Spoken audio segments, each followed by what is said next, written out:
Hi, I'm Douglas Ferguson. Welcome to the Facilitation Lab podcast, where I speak with Voltage Control certification alumni and other facilitation experts about the remarkable impact they're making. We embrace a method-agnostic approach so you can enjoy a wide range of topics and perspectives as we examine all the nuances of enabling meaningful group experiences. This series is dedicated to helping you navigate the realities of facilitating collaboration, ensuring every session you lead becomes truly transformative. Thanks so much for listening. If you'd like to join us for a live session sometime, you can join our Facilitation Lab community. It's an ideal space to apply what you learn in the podcast in real time with peers. Sign up today at voltagecontrol.com/facilitation-lab. And if you'd like to learn more about our 12-week facilitation certification program, you can read about it at voltagecontrol.com. Today, I'm with Ralitsa Dimitrova at KPMG Switzerland, where she leads the Ignition capability, which is a part of a global network of expert business facilitators with more than 20 client experience centers around the world. Welcome to the show, Ralitsa. Thank you, Douglas. Thank you for having me. It's great to have you. I'm excited to have this conversation. It's always lovely to be in conversation with our alumni. Thank you. I really appreciate it. Thank you for the invite. Yeah, of course. You described your journey as a generalist and a dot connector. Can you take us back to that moment at Accenture when your manager helped you see your strength in simplifying complexity? Yes. So that's actually a great question to start this with, because maybe I'll just step even back in time, actually, in terms of how I ended up joining that company, because I think that was really a funny story. So essentially, I did not proactively kind of had set up my mind on, I want to go for a career in consulting. I just watched a video on YouTube. I remember that moment. And there was this video on YouTube where they were shooting from the Accenture Innovation Center in Milan, and they were showing emerging tech and how they work around the client experience and things like that. That first impression was really very positive as a young kind of graduate. So I decided to contact the person on the video proactively and just said, okay, I mean, what can I do? What can I lose? I mean, let's just reach out. It seems like a great place to work. I always had this passion about technology and about design. And this seemed really like the perfect place to merge those passions. So that's already a little bit part of my generalist nature showing up, because, I didn't have my mind set up or anything particular. I just saw this looks like a nice place to start my career. So I reached out without expectations, and it was funny that they actually responded, and one thing led to the other, and they invited me to visit the Innovation Center, and this ended up to be a first interview, and then I joined the team. And this leads us back basically to the moment that you already mentioned, that where essentially I had my first manager, and I started having these conversations as part of my career journey on how do I, shape my role and myself as a professional. Am I going to be more of a generalist, or am I going to specialize? And this is where this conversation essentially opened up my mind towards the opportunity of being more of a facilitator rather than specializing in a particular solution or in a particular set of technology or a service. This happened really naturally, just, I think, from the fact that they very soon noticed that I seemed to be very good in summarizing concepts, in also transforming complex concepts into visuals. And from that basically led me to join multiple different projects and really try a lot of different things, from different industries, different types of clients, mid-sized, corporates, consumer goods, luxury, fashion, pharma, whatever it is. So I really, really saw a wide range of projects and clients. And that, I think, at the end, if we come back to the role as a facilitator, is really, really precious. And I really think that it makes a difference, even now, as I have grown into this role even more. This is something that I constantly go back to in terms of experience from this wide range of sectors and companies. This idea of being a generalist is something that comes up quite often when I talk to facilitators and certainly our alumni. I'd be curious how much that continues to play a part in your career and maybe even others that you notice kind of come up behind you or around you. Yes, it's true. It does come up quite often also with my current and past team members, because I think, as facilitators, we often observe, and sometimes in the world that we live in, we are used to, or we are made to think that in order to add value and to, sell that value to the external world, you need to specialize in something. You need to be really good in one thing. So that's why I think a lot of people are struggling to accept themselves to an extent in the facilitator role. It's not, at least from my experience, it's not that, it doesn't come that easy, because you think, oh my God, I need to, choose a direction, and that direction should be, specialized. I need to be able to prove my value to, the context that I am in, the company I work for. And it doesn't come naturally to the mind that, actually my value can be it can be cross-functional.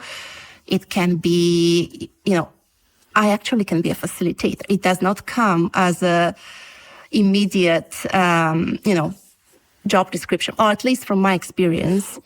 I think in the last couple of years that has shaped a little bit more in terms of a role, and maybe now people are also actively looking for a facilitator role, or preparing themselves and kind of training for a facilitator role. I think in the past, when I started my career, that was not the case, at least in my experience. Yeah, there's tons of folks that are leveraging these skills and out there, doing great work as generalists, but don't have a facilitator in their title. And frankly, the titles are all over the place. So it can be hard to make that connection that, these skills are going to be valuable for me to make a difference in what I do. Exactly. I think it's just something that also maybe comes natural to people, and they don't even realize if there isn't someone maybe from your, friends or colleagues to point you in the direction. Oh, by the way, you would be a really good facilitator. Maybe, you don't even think about it. Oh, actually, that is a real skill. I can, even deep dive into that skill or train even better for that skill. The program, for example, that I did with voltage control was probably one of the first things also for myself, first programs for myself that I really decided I'm going to invest into that skill, even though I have been doing it for so long. Yeah, that's interesting. What do you think this idea of investing in the skills after having done it for so long, what was that like to approach this with some level of curiosity or newness? Yeah, exactly. I came from the perspective that we can never stop learning, and I always have something new to learn. And I was amazed, by the way, that there were so many different people and so many on the program specifically, I met so many people that are similar. And I really felt that, oh my God, finally I found my crowd. Finally, I found my people, because before I had no idea. And just in terms of, speaking the same language, learning from each other, just having this very easy understanding, because obviously we all start from a base of let's say, fundamental skills that we all have. And so it's very easy to then, build on that, on each other's experience and exchange, because, we all have some fundamentals in place. So that experience was really amazing in that sense, to just meet my group of people and feel kind of a belonging. I love that. It's such a big part of our values and what we are attempting to build and grow. Community is just at the center of so much of what we do. And so I love that you felt that you found your people, because that's kind of part of my mission, is to bring people together and celebrate the ecosystem. And really the reason why we created the summit and all the local meetups and everything. So that warms my heart to hear that. That was a big thing for you. Yeah, definitely. I think it's one of the few networks that I really think is built for facilitators. So that's, I really like that. And what about inside the company? Have you found that there's a growing group of folks that are supporting each other in this kind of community manner?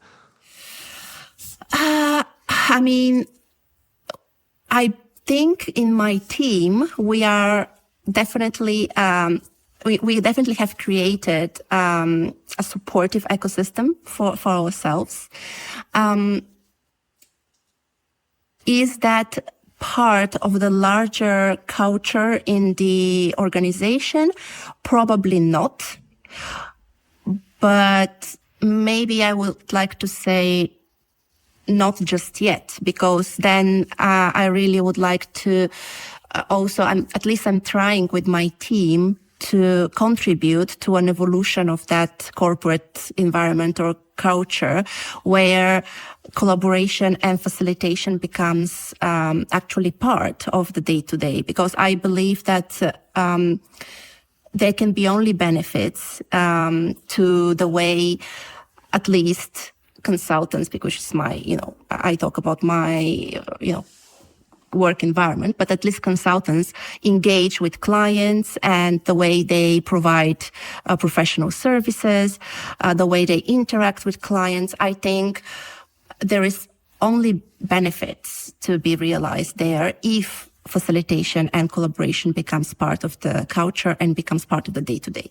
So that's why I also take it a little bit also as the mission of myself and my team to bring that to the organization that we are working for, and to evangelize a little bit, even in that regard, the company.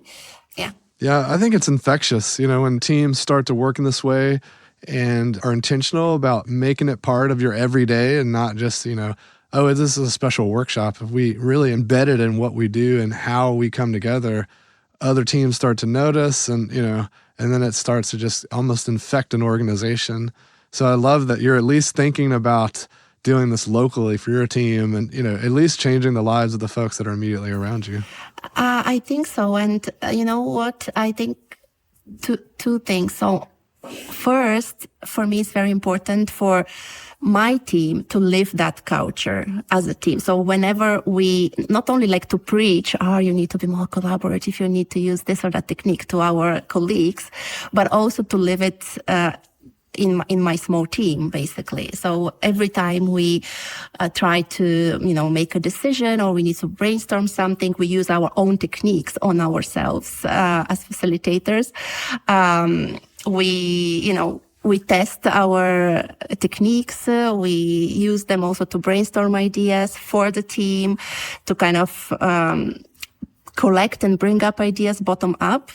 So I always try to first approach my team as a small company within the company, let's say, and make sure that we follow the culture that we want to,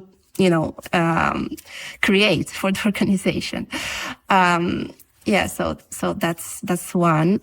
And then I think it's what you said before. It's exactly right that the word basically spreads once colleagues are, have tested, have tried some of our techniques here and there. And one of the things that really motivates me is seeing the light in people's eyes when they come into the innovation center, into the insight center that we have in Zurich. And we have them, play with Legos, or we have them kind of do something fun, collaborate, form groups, maybe engage them with some kind of metaphor, add some storytelling, and you can really see how people are having fun while working. So kind of bringing the enjoyment into work is something that really, really motivates me personally. And that's why I think one of the reasons that's why I like facilitation. Yeah, absolutely. Joy can certainly unlock creativity. Exactly, yes. And I think especially in such corporate environments, when you think of, the big fours or, other big corporates, there is, I think, to an extent, a reputation of, this is not a fun place to work. It's very serious. It's very professional place. It's very, trusted environment. But, joy does not come to mind when you think of these big corporates. While I think that actually there is a lot of space for joy in there and for creativity, because we solve problems for clients every day, and these problems are so different, so various from one to the other, and so creativity is needed daily.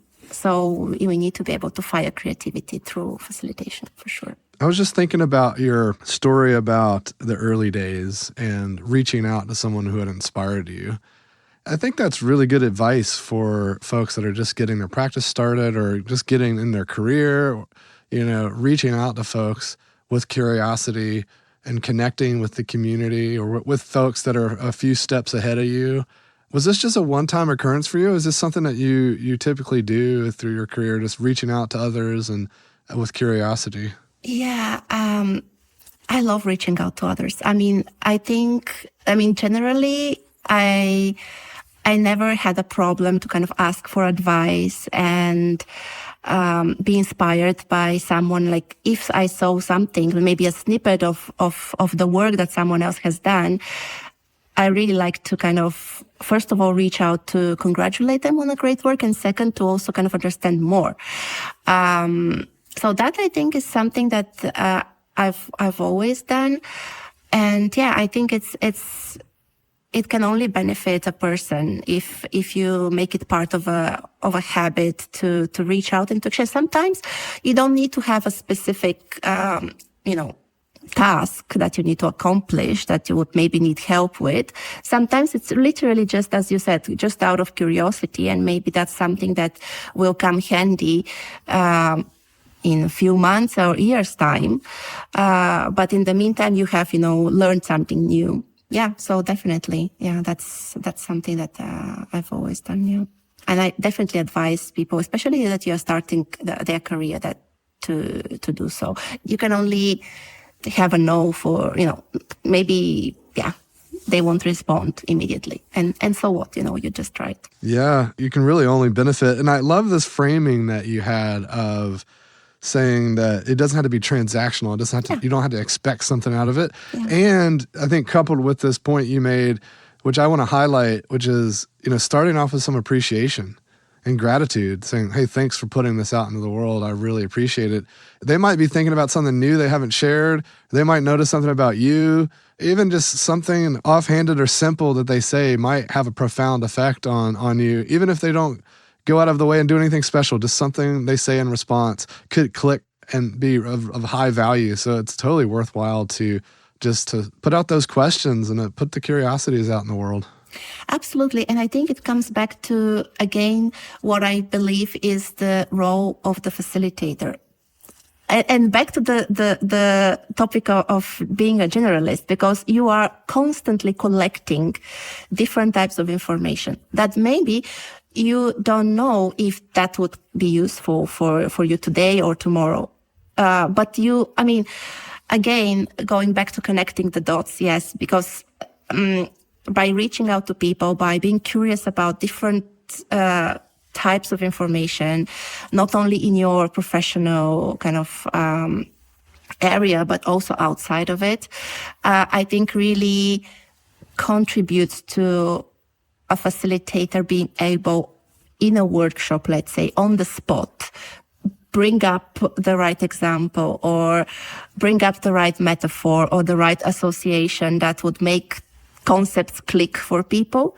And in order to be able to naturally do that, you just need to absorb a lot of information and just have that huge, let's say, backlog of information, and then just pick up something from it whenever it comes handy. But first you need to constantly build it and maintain it. Yeah, I love that. And having these stories, these examples, this context in your quiver, I think more powerful than having tools, to be honest, because if you're able to help people connect in and resonate and understand something, to have the context for it to go deeper so they can integrate it into their thinking, that's so much more powerful than maybe a tool or a technique. Yes, I agree. Sometimes that's why sometimes you can have the perfect activity set up, the perfect technique. But sometimes there's just, playing with, associations and having the right, let's say, visual in place or the right story, as you said, in place, just puts a little bit of magic in the whole mix and makes the collaboration even better. So I do encourage my team a lot to use storytelling as well. Metaphors, as I said, we have a concept that is called preludes also, which is, again, a concept around storytelling of how you introduce, let's say, a session or how you introduce a workshop with some kind of story to it. So that's why it's called a prelude. So, something that comes before the actual core objective or core agenda. But we do use these a lot to reinforce the objectives, to kind of make connections between people, and to make the mission of the day kind of click for everyone. I love that. It's always important to start with purpose. And if you can do that in a storytelling way that kind of acts as a scene setter, it can actually make it a little more intriguing. Maybe you can decorate it with some details that maybe entice people in some fun ways. I love that. Yes, and I think it also makes it more memorable. Mm-hmm. The whole experience becomes immediately more memorable. Absolutely. The way you open, the way you close, and creating a high point throughout the time together definitely are great ways to make things more memorable. So thinking about that beginning and how you make them feel. Exactly. Yeah, exactly. I think the way, especially the beginning, I think is really key to kickstart the project or the agenda with the right level of motivation and the right level of alignment. And for that, I think storytelling helps a lot. Coming back to your generalist point and this idea of collecting lots of information and how that's really helpful to have on hand and, making the most out of your sessions. It also makes me think that there are a couple of things that it impacts your ability to adjust and adapt activities. So rather than just taking it for face value of, what does it say in the book or what did I read online, but how do I shift it and change it in ways that make it unique to me or customize it for the group. And then likewise, your ability to notice little things that are happening in the room, to synthesize how Susan's feeling versus Bob is feeling, and then link those things and compare them really fast so that the group can benefit from those insights that are bubbling up that maybe are just under the surface. Absolutely. I mean, being able to pivot when needed due to dynamics that you observe in the room, or just realizing that, oh my God, actually there is new information coming which needs to kind of change the agenda in order to, we need to change the objective midway. I don't know, something happened. There is new information, new stakeholders that are important. So, having this possibility to pivot, I think is, and this capacity actually to to remain flexible, I think is very important. And I think for me personally, I had to learn this because this was something that did not come naturally, for sure.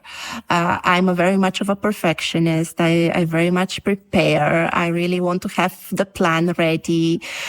So I had to kind of, with experience, lean more into, actually it's okay, sometimes to relax a bit, to, improvise when necessary, and not to be, so strict on the planning. So that's definitely important. And also what you mentioned about observing the room, reading the room, that I think is something that it's a little bit, I would say, in my opinion, slightly more difficult to learn. You either have it a little bit or not. I mean, you can improve for sure, but I think it's linked to empathy. And I think really good facilitators have a lot of empathy. And this capacity to observe and read the little signs of what's happening across the table with the people, and empathize with that, and maybe have the right activity in place or the right phrase to kind of bring up the mood, for example, or address challenge or friction in the conversation. If you notice it, I think then it comes really handy for a facilitator. But first, it's the capacity to observe and empathize with the group. Yeah, that's certainly important. I want to come back to that point you made about the adapting and maybe being a bit more emergent wasn't natural for you and you had to learn it. So what were some of the ways that you practiced or exposed yourself or were able to learn how to be a bit more adaptive? Yeah, so it's just a very simple example. Even with my public speaking skills, I've always, initially, I used to have these long scripts, my brain was, making me over prepare. So I would, go around 3 days before I have a speech to do. I would go around with these papers, read through my scripts, memorize my scripts to the extent that I would, start, feeling more natural doing it. But then I started saying to myself, no, this is not natural. This is, actually making it much more stressful for yourself. So, throw away all the scripts, try with kind of more simplified bullet points kind of list, or maybe key messages lists. And so I forced myself to do not kind of write down everything, but just, key points, try to kind of naturally get more, let's say, to get used to improvise a little bit my speech. And then I think now I'm at a stage where I probably don't even need usually the bullet points. So I think it was a gradual progression. But yeah, I had to go out of my comfort zone and say, no, you're not going to write down your scripts this time for this presentation. Try something else, try something different. And then it worked. And I saw that actually it comes out even better when I leave myself some space for improvisation. And then I took it from there. So how did this room for improvisation show up in your facilitation? I think I had actually a very kind of a recent example of a workshop where it was a few months ago, where we had prepared an amazing agenda, amazing setup, full range of activities, everything with a purpose. And sometimes for a facilitator, when you've done this work, there is a part of you saying, oh my God, I really want everything to go perfectly so that I can see all my ideas, taking place in the room. And you have been preparing maybe for a couple of months to that day and everything should happen on the day. And then midway, the client says, oh, by the way, one of the most important stakeholders in the workshop cannot join this part anymore. He can only join till this time. So, and without him, there is no point that, we need to. So what do we do? So I'm like, oh my God, this is completely rearranging our agenda midway to accommodate this thing that was not clear at the beginning, that, he couldn't join that part. So we had to and then I think it's very important to have a very strong team. And your co-facilitators are so important, to be able to, because if you're front facilitator, you need to be able to be present in the moment, to calm down the client, maybe to discuss with them, okay, let's rearrange this part, and, be present in the moment. But in the meantime, in the back office, you need a very strong team to say, okay, let's take care of this. Let's move the lunch. Let's move the break. That means that we need to, rearrange the room in this way. Let us bring these chairs because that's a sit down presentation. It's not an activity anymore. So, all these logistics need to happen in the background and to do that so smoothly that the participants and the client, they don't notice. And for them, everything, it's still calm. And then they remain in the mood of, collaboration, creativity, new information, new insights that they need to think about, focus. In the meantime, everyone is running around, trying to fix it. So to your question, I think in order to be able to pivot well, team is so important, having the support on the day, and also just remaining calm and collected. And it is what it is. Don't get too affectionate towards your ideas, I would say. Don't fall in love too much in your ideas of a facilitator, of how things should be. I think that's important in terms of mindset, just from the beginning. If you fall in love with your ideas, it's hard to remain in that positive, optimistic, solution-oriented mindset. Because if you're too tied in, it's easy to take it personally and say, oh, they don't value what we're doing here, or they're not taking this seriously, And then once you go down that path, then it's really hard to think about, how do I leverage this great team that I have? How do I keep things smooth? Because now it's this negative event versus thinking about, okay, this is just a curveball that we have to react to. So I love that this is stuff that you're positively responding to. Absolutely. And I think that actually what you said brings me to what I have reflected in the past a lot in the facilitator role. And this is the topic of the ego. I don't know if you've observed that as well, but as facilitators, sometimes we need to be careful with our own ego, because as you said, if you sense as a facilitator that the people in the room are probably not understanding, not fully grasping the value that, you're trying to bring to them, it happens. It can totally happen. Or maybe they just focus on different priorities. I mean, we as facilitators focus on delivering the best experience, having or achieving the objective. For them, maybe that's, just a little part from a broader picture, and they have focus on completely different objectives. Politics, maybe, that are happening in the background that maybe we don't know about, a conflict, things like that. So sometimes, if you don't manage your ego as facilitator, you can definitely be hurt and also start to think that, oh my God, my role is not understood, I don't bring value, and kind of undermine yourself in that way. While actually what we do, I think, as facilitators is we voluntarily step back sometimes. We need to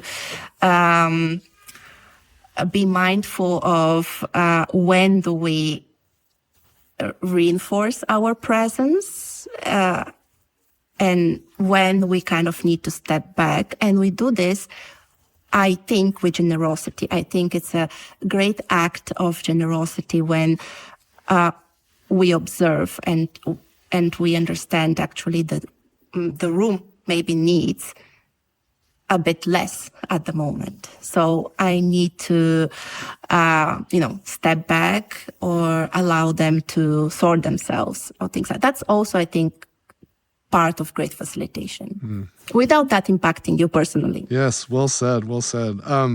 I want to talk a little bit about, I think you've been doing this long enough and you've got a strong team around you. And so it makes me curious how much you've started to think about developing those around you, or the facilitators that are more junior, or the staff members that are just kind of getting curious about facilitation. How are you supporting them? In what ways are you finding that you can make them more successful or help them with their curiosities about what facilitation can do? Yeah, that's a great question.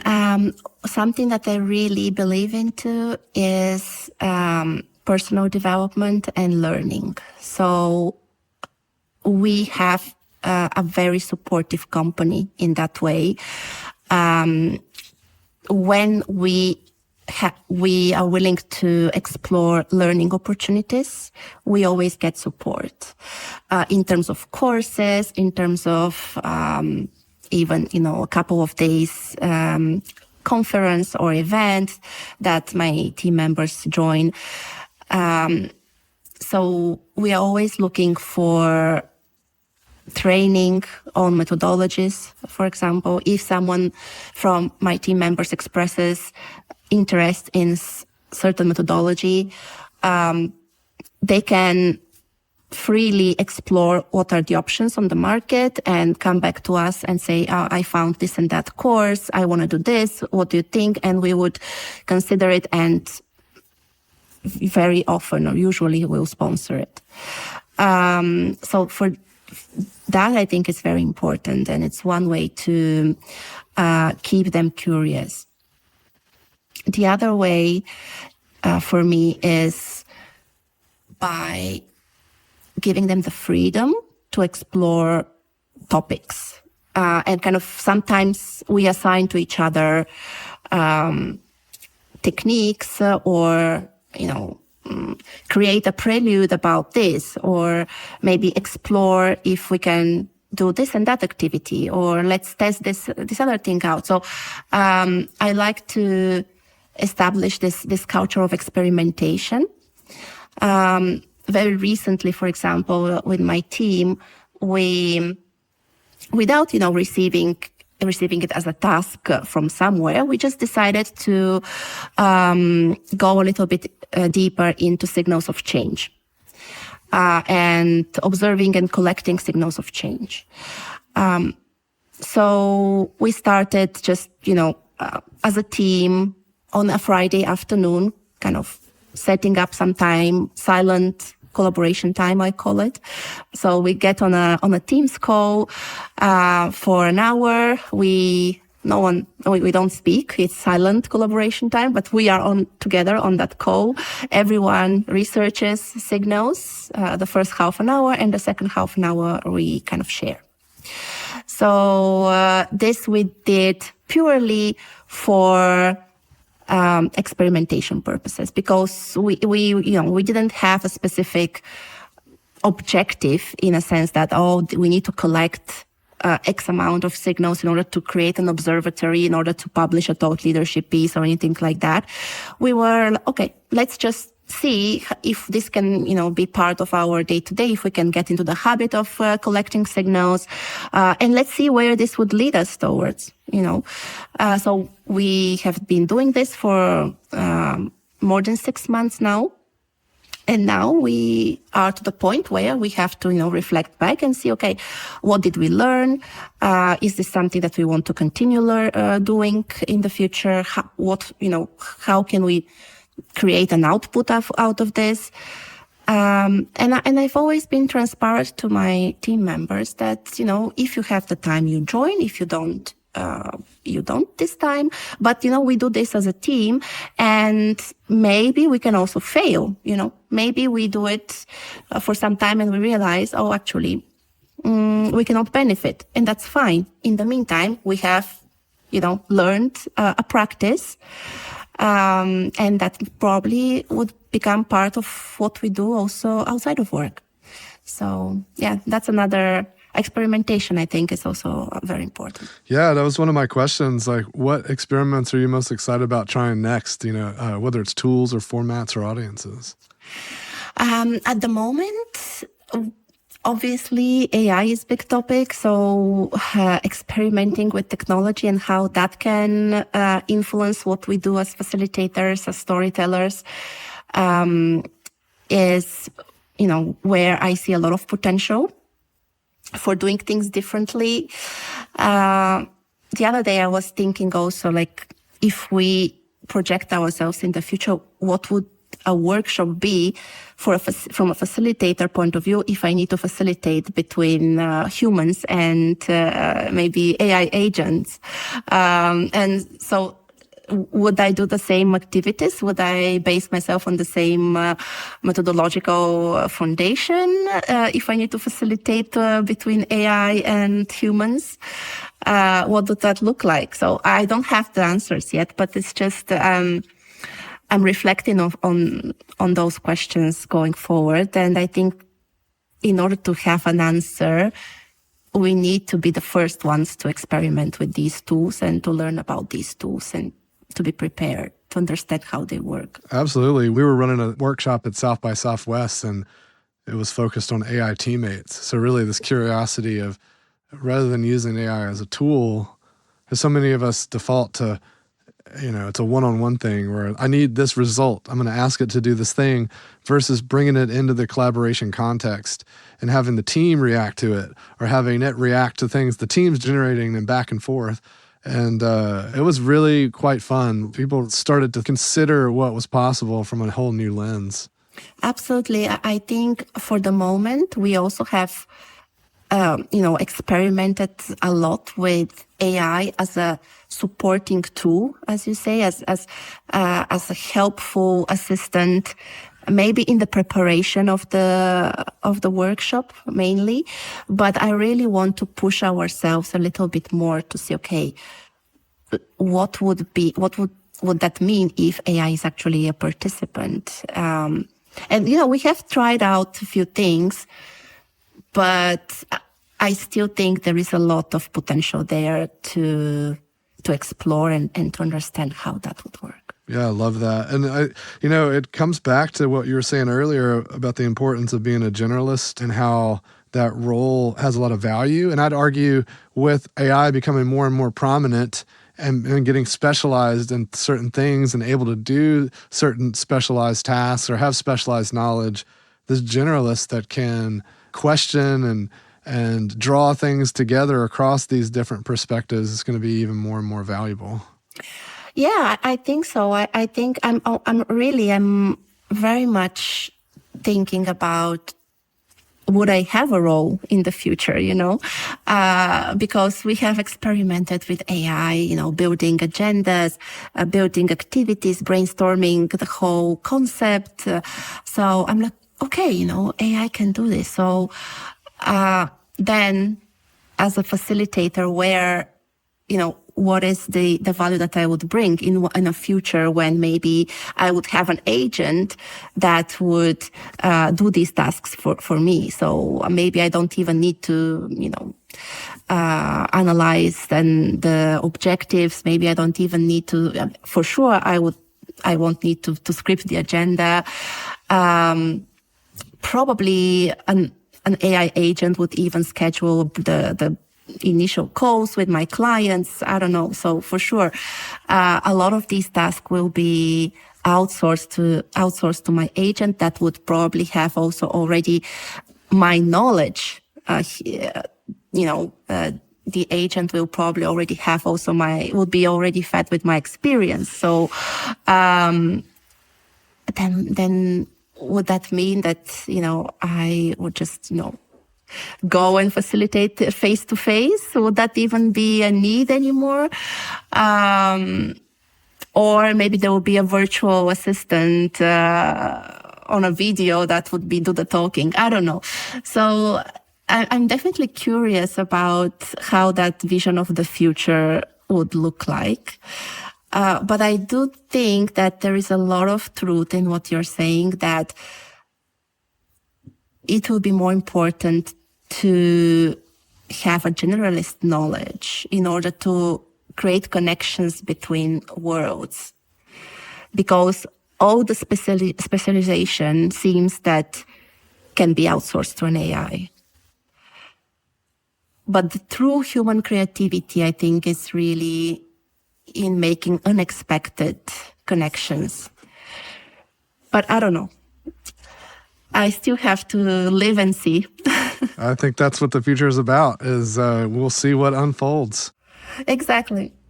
So let's leave our listeners with a final thought. Would you like to share an insight or something that you found helpful in your career? I think